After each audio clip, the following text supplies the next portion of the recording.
The following clips demonstrate culturally and linguistically responsive pedagogy based on the use of the content, the topics, and building from the student's perspective. Today what we're going to do is we're going to go ahead and look over the writing prompt. What is it that we're trying to accomplish? What are we trying to write about? Okay? If I could have El Norte, I want you guys to go ahead and read the writing prompt for us loud and clear. Writing prompt. What are the similarities and differences between Oprah Winfrey and Tiger Woods? Quincy, I want you to go ahead and read the quote that came directly from you when we did our clues, problems, and wondering. I wonder how Oprah's life is different than Tiger Woods' life. I thought it would be an excellent prompt for us to use. So today we're going to go ahead and we're going to compare and contrast Oprah's life with Tiger Woods' life. Today we were focusing on a certain prompt, looking for a main idea. We were comparing and contrasting two of the nation builders that we've been talking about, Oprah Winfrey and Tiger Woods. So we started out with a double bubble map, which is a thinking map, to compare and contrast the two from what we had already read. So we're going to go ahead and compare and contrast Oprah and Tiger Woods, and we're going to use the double bubble map in order to do that. Something that, remember what Quincy said though, we don't want to talk about the boring stuff, like she's a woman, he's a man. She has no hair. The protocol didn't change to give me a shout out, did it? Okay, right, she's older, he's younger. We don't care about that. Okay, give me some meat. Give me something that'll stick. Okay, give me something that is different about Oprah and Tiger. Like, her life was harder than Tiger Woods. She didn't have, any problems. No, he didn't have any problems. Okay, be specific. What problems are you speaking of that Oprah had? Like how she acted in school. So, Oprah misbehaved in school because of her family problems? Yes. If I'm going to contrast Tiger, then it has to be the exact opposite of that behavior, which is true. That was a good example. Hey, can somebody give me the contrast? Raise the righteous hand and give me the flip side. Even though he was in golf and in school, he still acted a better way in school. He let it be up to the teacher if he wanted to play golf during the school time. This is what you're going to do. You're going to come up with your own contrast for the second bubble. After you're done with your second contrast, you're going to get out of your chair and you're going to give one, get one. You're going to find someone in the room to get a third one from, and then you're going to give them a third one. I think that when they see themselves in books, see people who look like them, possibly have gone through the same struggles that they've gone through or that their mothers, fathers have gone through, and just to know their history, I think, yeah, it really makes the literature that more interesting, just the whole feel of the lessons that we're teaching, period, that much more meaningful. You must get out of your chair and give one, get one. Tiger lived in a regular house and was taken care of good. And mine is Oprah. Oprah helps people by showing them appreciation. Tiger had a harder life because he had to do a school. First he had to go to practice, and practice was late, and he had to do his homework too, and that's hard work. Well, and Oprah, she didn't really have to do that. She wasn't really into sports, and all she really had to do was homework and stuff. So that's the compare and contrast. And now we've actually gotten examples, we've written down examples of how to compare and contrast Oprah with Tiger Woods. Now, we need to start writing the intro paragraph, don't we? 4 scribes, they wrote examples of intro paragraphs. All of them are different, okay? Some of you have already looked at them and noticed some huge differences in them. Okay, all we're worried about right now, since pre-writing leads to draft, which is the sloppy copy, all we're worried about is content, the meat. We were struggling with intro paragraph, bringing the reader in, knowing when to put yourself in the writing and when to take yourself out of it. I wanted them to have a model for what an intro paragraph, an effective one, looks like. All right, let's look at scribe B. What do you know about building a nation? I know that helping to build a nation takes someone who is determined, strong, and a hard worker. In the unit We Built This Nation, we are introduced to 2 people who helped build the nation of the United States, Oprah Winfrey and Tiger Woods. When you're writing the score next to it, I want your group to write a little note next to it. Why did you give that intro paragraph that score?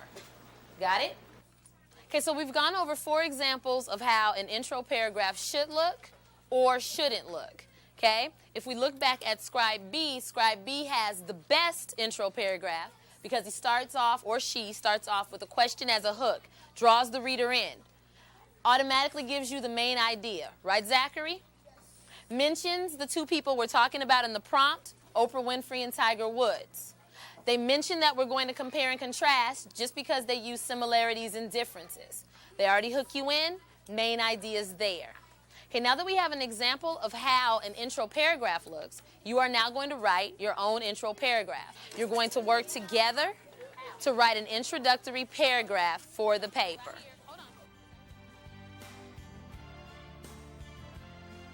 1734. In this second grade math lesson, the teacher was reviewing how to find the median in a group of numbers. The lesson was made more relevant to the students when they applied their knowledge to find the median of their class's arm span. Okay, you guys, we're going to go over the median. So, can someone tell me what the median is? The middle number. The middle number, very good. Everybody, if you agree, thumbs up or thumbs down if you don't agree. What's the other thing that you can call it? Middle value. The middle value. Okay, good. We're going to go over some medians on your slates. So I'm going to read off the first set of numbers. Circle the median and hold up your slates when you have the answers, okay? First set of numbers, 3, 9, 7, and 15. When you have the median, circle it and hold up your slates. Hey, tell me the first thing you have to do to the numbers. Put them in order. Put them in order. Smallest to largest. Or ascending to descending. Remember we talked about it? Okay, next set of numbers, hands down. Next set of numbers are 17, 34, 22, 15, and 13. Okay, slates away, slates clean.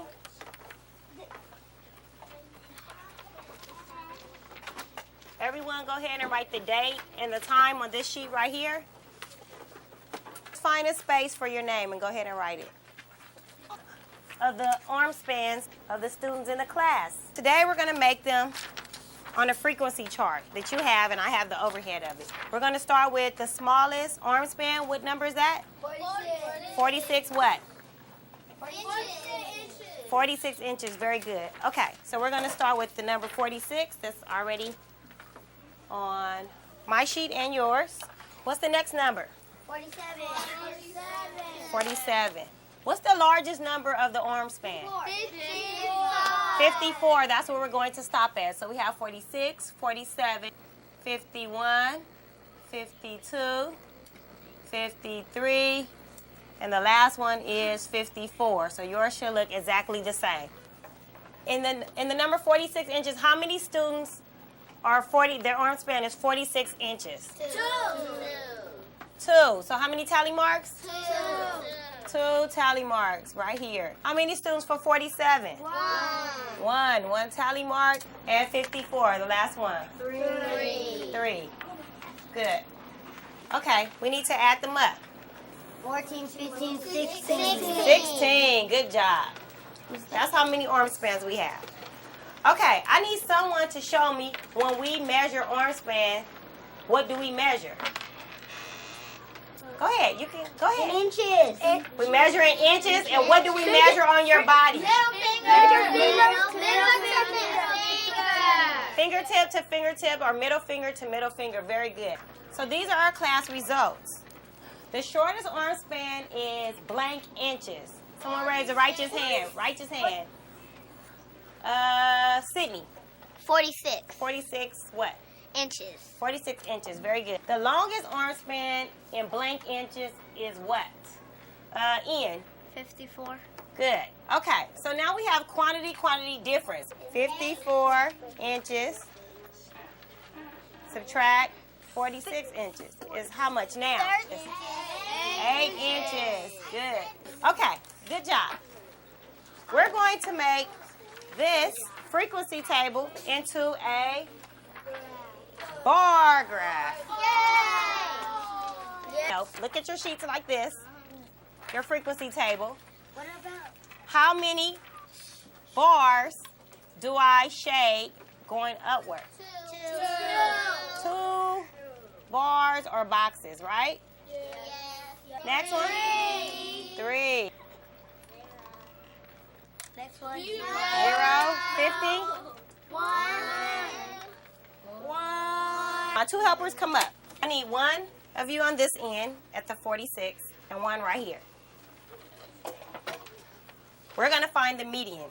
Okay, I want you to take one Post-it note a piece, and I want you to put it down here. Okay, let's count. 1, 2, 3, 4. 1, 2, 3, 4. Okay, what's the median? 51. 51. The only Post-it note that's left at the top is the median of our arm span.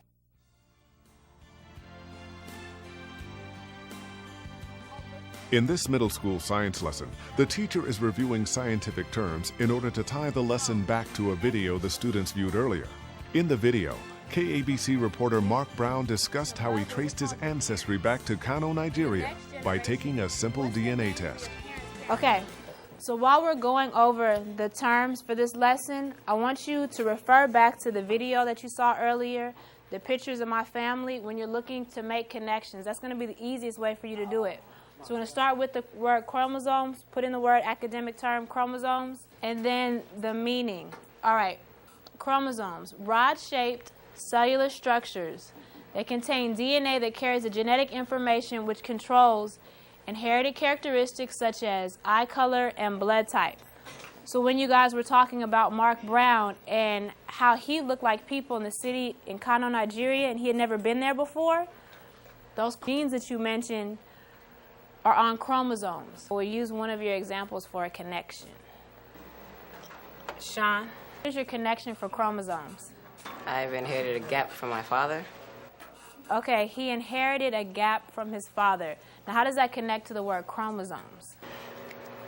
It passes characteristics. You guys can word that one into your connection if you want, or if you have your own connection.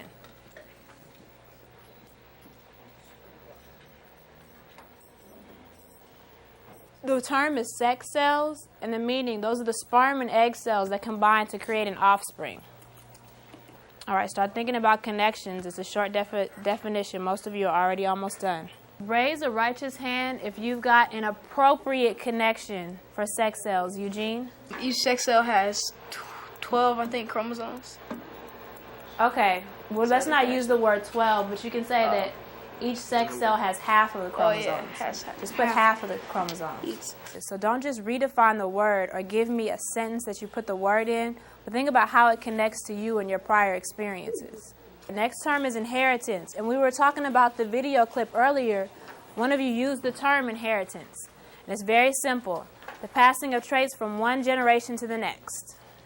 So like you said, he inherited his dark skin. He inherited his nose. He inherited his gap, his facial features. Those things were passed down to him from previous generations. Can you say you inherited something from, like, your grandmother, or does it have to be from the generation before you? No, it can be from your grandmother, your great-grandmother, all the way back those thousands of generations that Mark Brown found in his ancestry in Kano. I inherited my grandfather's beautifulness. All right. Does anybody else have another connection? Josh. I have my dad's face. Okay, you have your dad's face. So when you go from the big DNA to chromosomes, and then specifically on individual chromosomes are genes. There's millions of them, and they code for specific traits. There's a gene for the way your ears attach to your face. There's genes for everything. So let's move on. A connection for the term genes. Me and my mom, like, if you hear our voices, we have, like, the same voice. People say that me and my mom look identical. You look like twins. And now that we've looked at the specific terms that you're going to learn in this lesson or go over in this lesson, I want you to flip over to the page in your packet that says chromosomes and inheritance. All right, so take 2 minutes to read through your paragraph, and then we're going to have one person share out with the group on what your paragraph was about. Yeah, that's why it said each egg has 12 chromosomes and put together has 24. That's how the egg gets fertilized, and that's how it's Alright, so, because like 12 times 2 equals 24, so you be like that, right?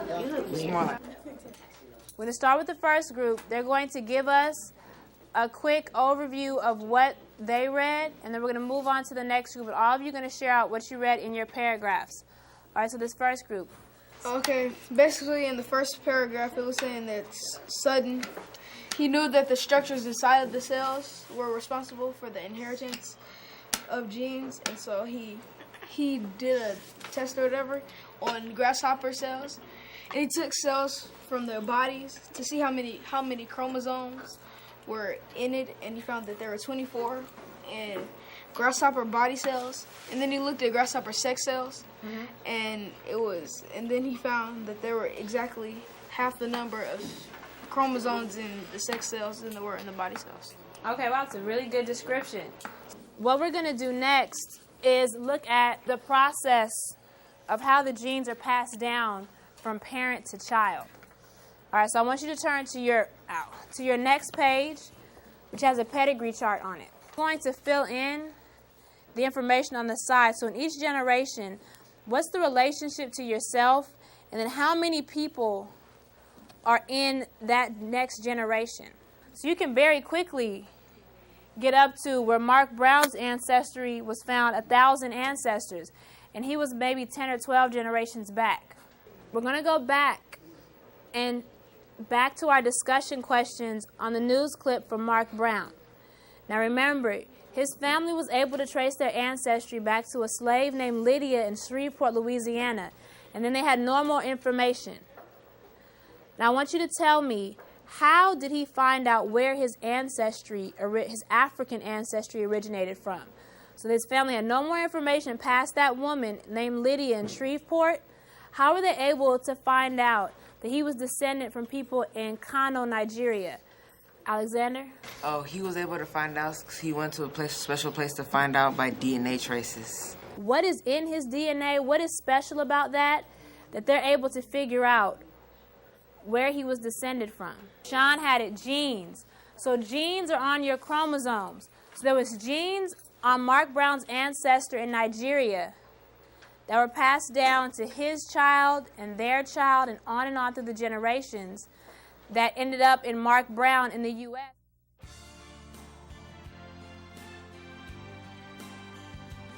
Learning about those English settlers who came and settled mostly along here in the northeastern and eastern coast of the Americas. There are some things that were similar between how the Spanish colonies and the English colonies developed. And one thing we're going to look at today is slavery. One of the standards is, how did slavery become introduced into the Americas, or North America, particularly the English colonies? The English didn't see the people as people, they saw them as animals, and because they thought that And so by tapping into their prior knowledge and their cultural experience, or the experience of their ancestors, it helps to engage them into the topic of discussion. So my first question is, what is a slave? Now go ahead, anybody. Well, a slave is somebody that doesn't have their own rights. And they're not independent. Looking through a cultural lens, it's a good jump point for the kids to get into the content matter versus something where the kids might not have a cultural connection or investment in whatever the topic is. We know what a slave is, and that's a noun, it's a person. What does it mean to be enslaved, though? First, you're taken from your land to brought to another and brought by another place by no will, and you don't get paid for your labor or nothing you do. Okay. And they see the sense of purpose better. Who they are is being affirmed, being valued by taking that approach. And then they know that from there, we're also going to look at multiple cultural perspectives, but we start with them. Rather than me telling you how Africans came to be enslaved in America, we're going to look for that together using the different